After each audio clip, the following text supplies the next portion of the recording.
Welcome back, everybody. It's Zach here, bringing you guys another fantasy football video. This one I'll be just recapping every single game from Week 6. A lot of sort of surprising things happened in Week 6. Some bad breaks for a lot of people. Some obviously superstar performances as well. And I think we can learn a lot from Week 6. I'll try and just go over every game. Try and give you guys like actionable things to take away from it. Like it doesn't mean a whole lot if I just tell you guys what happened. It's a matter of, taking that and really looking into what we can do going forward with that. So any questions or anything, any comments, if you just want to complain about a bad loss or celebrate a good win, just let me know in the comments below. And other than that, let's just get into it. We got a lot of games to talk about. Don't want to make this video an hour long for you guys. Starting things off with the Niners at the Seahawks. Seattle just seems like they're really awful on defense, to be completely honest. I think they're going to be a team that we should be targeting going forward. Three straight matchups between the Lions, the Giants, and the Niners in terms of teams that just ran all over them. And they haven't exactly been great against the pass either. So play teams against Seattle going forward. I honestly think they're a bad defense.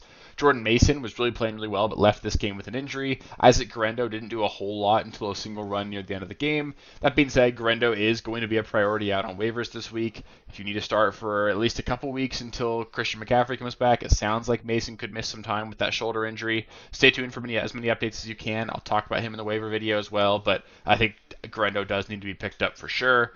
Debo, George Kittle had great games. Ayuk disappeared. It's just tough for all three of those guys to have great games any given week. You're probably going to get 2 out of 3 of them each week. Maybe, 2 out of 4 when Christian McCaffrey comes back. So, you can keep playing Ayuk and stuff, but you're probably not getting the wide receiver 2 you were hoping to get. DK Metcalf didn't play well in this one, but had 12 targets, I believe. I wouldn't really be worried about it. Just super close. Had a bombed touchdown called back. Was a toenail away from a touchdown at the end of the first half. He'll be fine. Tyler Lockett was good, scored a touchdown at the end of the game. Kenneth Walker caught 7 passes. That's awesome. I think we kind of almost saw the floor for Walker here. Great to see that he's so much more involved as a pass catcher. And honestly, anybody in this offense is going to be pretty good if Chino has to throw the ball 52 times. They probably don't want to do that so much going forward, so we'll see what happens there. But if they're going to keep passing it at that kind of volume, if this defense is that bad, probably going to be a lot of value in the Seattle offense going forward. Next up, we have the London game here. The Jaguars are just awful. They've got 1 win on the season. They really couldn't move the ball very effectively against what is an elite Bears defense, so I'm not going to complain about what happened with Brian Thomas. This is just one of, if not the best pass defenses in the NFL in Chicago.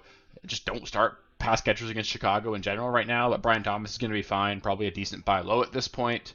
Not sure what to make of the running back room in Jacksonville. It sounds like Travis Etienne went down with an injury. He's considered week to week now. Tank Bigsby sort of fumbled and then came out and it wasn't super involved. We saw a lot of Dearness Johnson. Don't know really what to make of that, but I don't love it. We'll see what happens there, but it's just kind of a mess there. Evan Ingram was back, caught 10 passes for 100 yards. That's awesome to see. He's a guy that we can honestly just consider starting if we need to going forward. I mean, he's obviously a must start, but you could almost consider him as a fringe top 5 tight end going forward. So we're starting Ingram. DeAndre Swift, fantastic again. The matchups keep being good for Chicago, so we're going to keep playing DeAndre Swift. Cole Kmet was a monster. With the landscape of the tight end position, you got to play him every single week going forward. And then we saw Caleb Williams just actually finishes the quarterback 1 this last week, continues to get it done. He's an ascending player right now. If he's available on waivers, I think he absolutely needs to be picked up. And then if he's I just think this Bears offense is certainly trending up, and there's something that I want to be a part of going forward. So Caleb should be a guy that we're adding off waivers, even though I believe they have their bye in Week 7.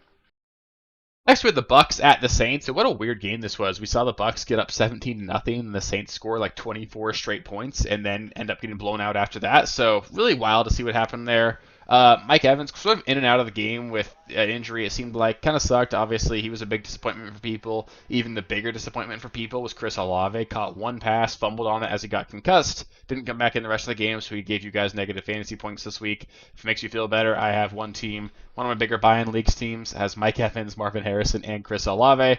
That obviously didn't work out for me this week. So I'm right there with you guys with these guys. It's just bad luck. You're probably not going to have Olave next week with a concussion, given that they play on Thursday. So don't plan on having Olave this week.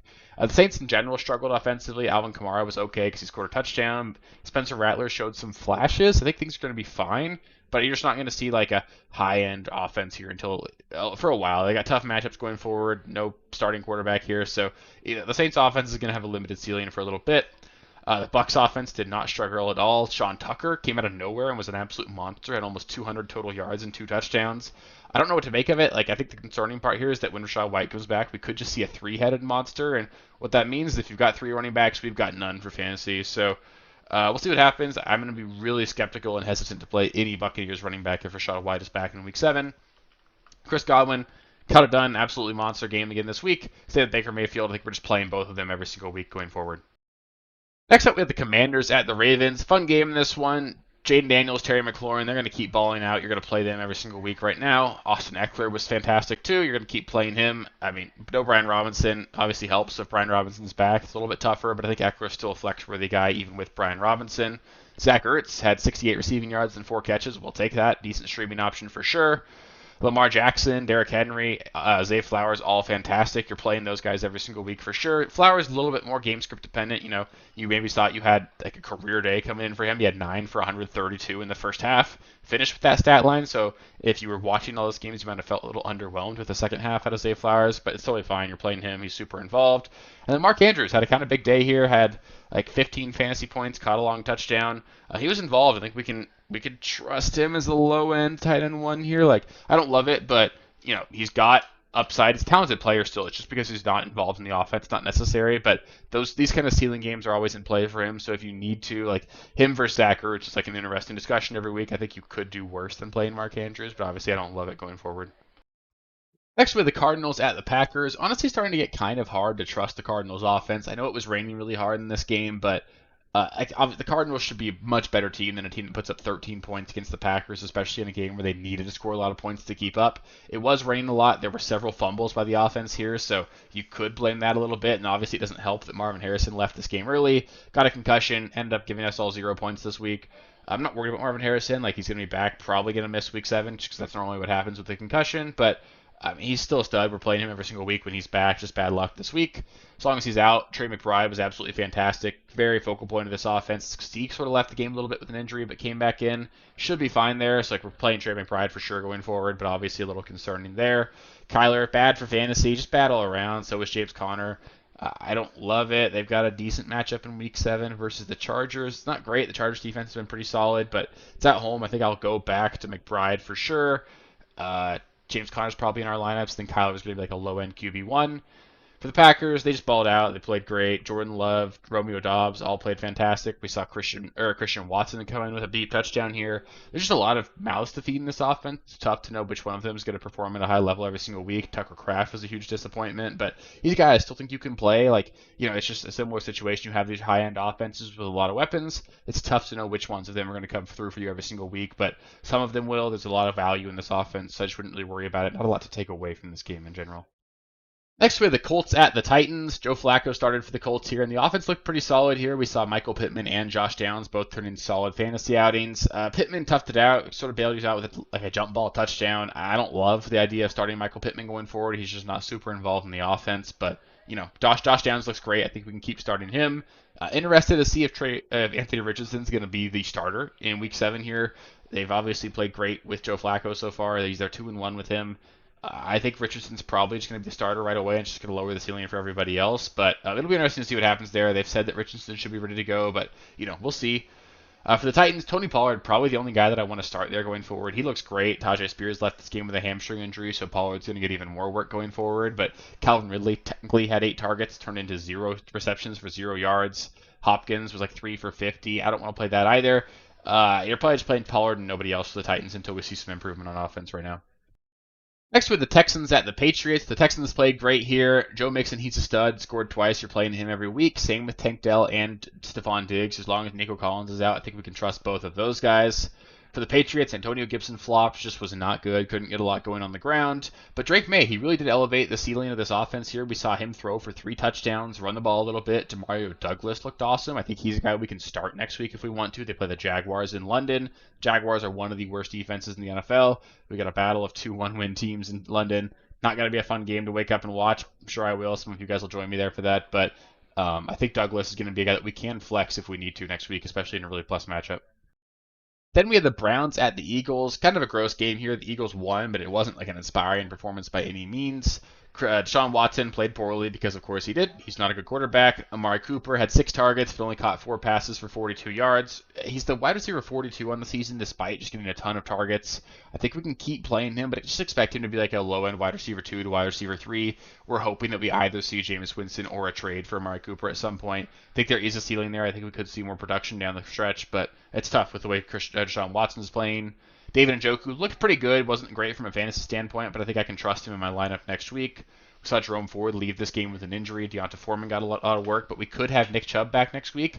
If Ford is out and Nick Chubb's active, I think I could consider playing Chubb as like a low-end RB2, but it's horrifying playing Nick Chubb next week until we see what happens there.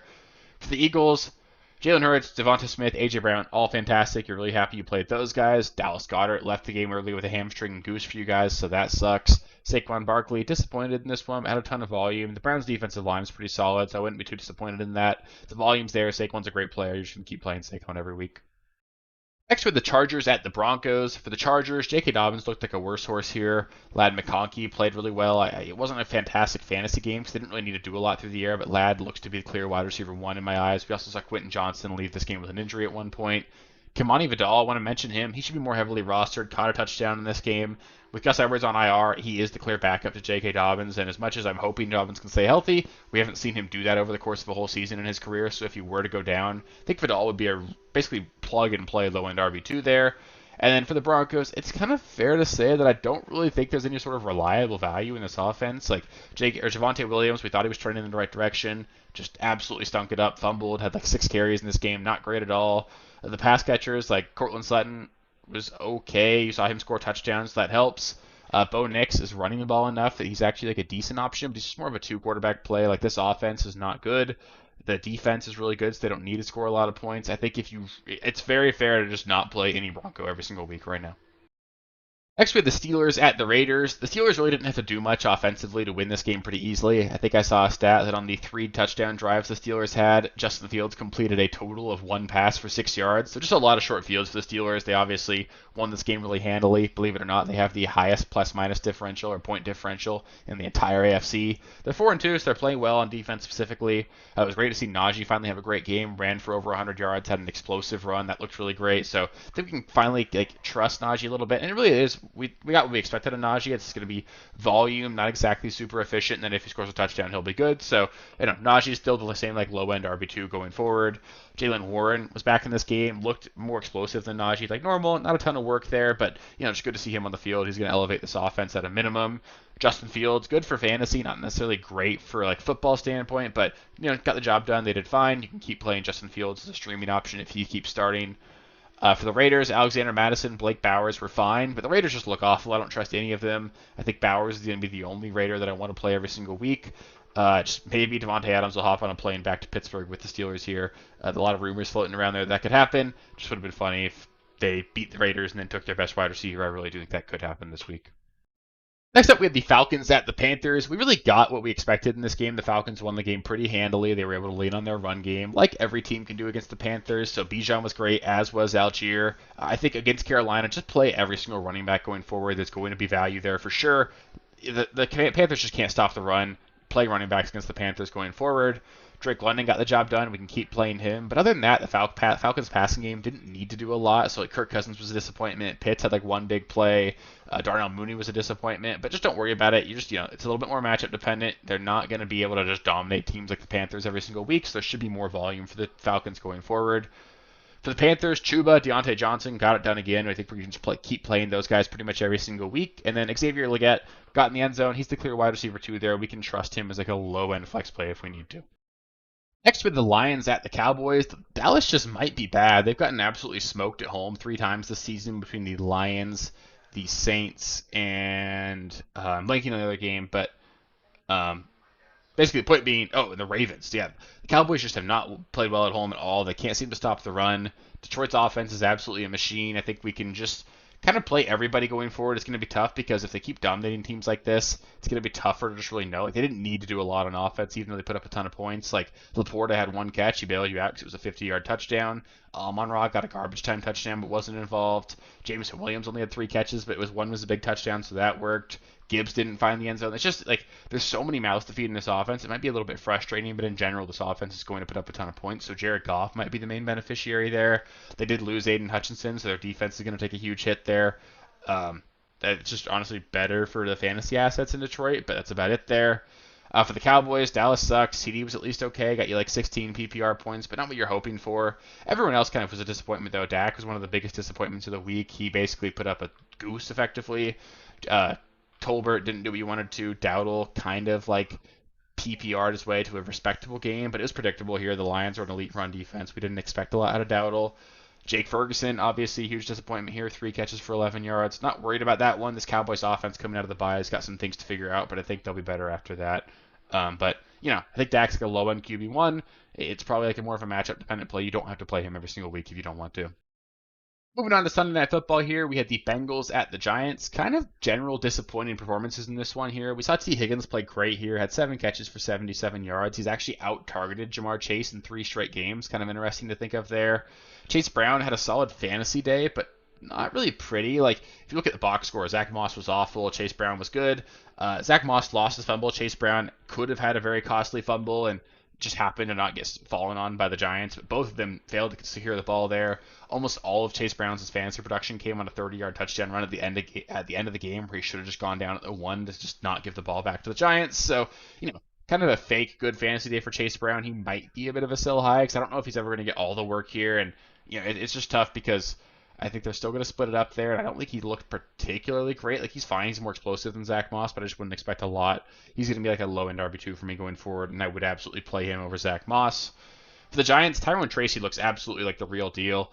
It's going to be interesting to see what happens when Singletary's back, but Tracy's the better player. The Giants need to get him more involved. I think he will be the number 1 in this offense when he comes back, or even when Singletary comes back. And the Giants have a solid defense. I just want to put that out there. I think it's easy to see the Giants on paper and think it's going to be a plus matchup for our fantasy assets, but the Giants are playing really well on defense. I don't think it's fair to just assume every week that they're going to get blown out. So don't just assume it's going to be an easy matchup for your fantasy players going forward against the Giants. They're pretty legitimately good.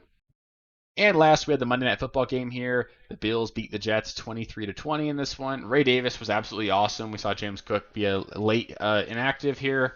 Ray Davis just basically got all the work. Ty Johnson was effectively uninvolved. It made Ray Davis like a workhorse running back on a really good offense. So just good to know there. Like, Ray Davis solidified himself as one of the premier handcuffs. And honestly, I think he played so well. Not that he's going to take James Cook's job, but he will be involved even with James Cook back. So he needs to be rostered for sure. Josh Allen got it done in this one, 3 total touchdowns. Didn't have to run the ball a lot or really throw the ball a lot, but got plenty done. They won this game, so Josh Allen at least wasn't a bad performer for us. 3 touchdowns is always going to get it done for fantasy. For the Jets, Breece Hall balled out. You're playing him every single week. He kind of ended that struggle there. Didn't find the end zone in this one. Kind of disappointing. He had 1 big breakaway run, just had to beat the safety and didn't get in. So still didn't look like elite Breece like I've seen him be in the past, but I still think he's a rock star. You're playing him every single week. Garrett Wilson, he was a stud. Keep playing him. He's like a low-end wide receiver 2, high-end wide receiver 3 for me. And then Alan Lazard, clear wide receiver 2 in New York here. Caught a Hail Mary, so it sort of fluffed up his stats a little bit. But Rodgers trusts him. He's playing pretty well. I think you can play him as like a low-end flex play if you need to. That'll do it for the Week 6 recap. Up next, I'll be going over waivers, so I'll just touch on quarterbacks, running backs, wide receivers, tight ends, and defenses. Go over which guys I'd be looking to add to my roster ahead of Week 7, and other than that, if you guys made it this far in the video, give it a thumbs up. It helps me out with the algorithm quite a bit. If you haven't subscribed to the channel already, there's going to keep being several videos a week throughout the course of the entire regular season. I'll be here all year long to help you guys win your league, so just make sure you subscribe to the channel and don't miss any of that. Other than that, we're through 6 weeks, guys. 1 more week and we'll be at the halfway point for most of our fantasy seasons. No matter how things are going, you're not out of it. I've got, in my 8 leagues, 1 team that's 1-5. I'm by no means going to give up there. Most of my teams are doing a lot better than that, so that's great to see. But it's going to be okay there, guys. Just make sure you guys keep making sure your team gets better and better. Don't panic. Just do what you can to make sure things improve over the course of each and every week. And in general, things will turn out in our favor here. So good luck, guys, going forward, and I'll catch you guys with a waiver video. Thank you guys for watching. If you haven't already, please be sure to subscribe to the channel, like the video, check out these other videos here if you haven't. If you want more content, please feel free to follow me on Twitter at RealSteelFFB. I'll be more active on there as the season goes on. Thanks. Catch you later.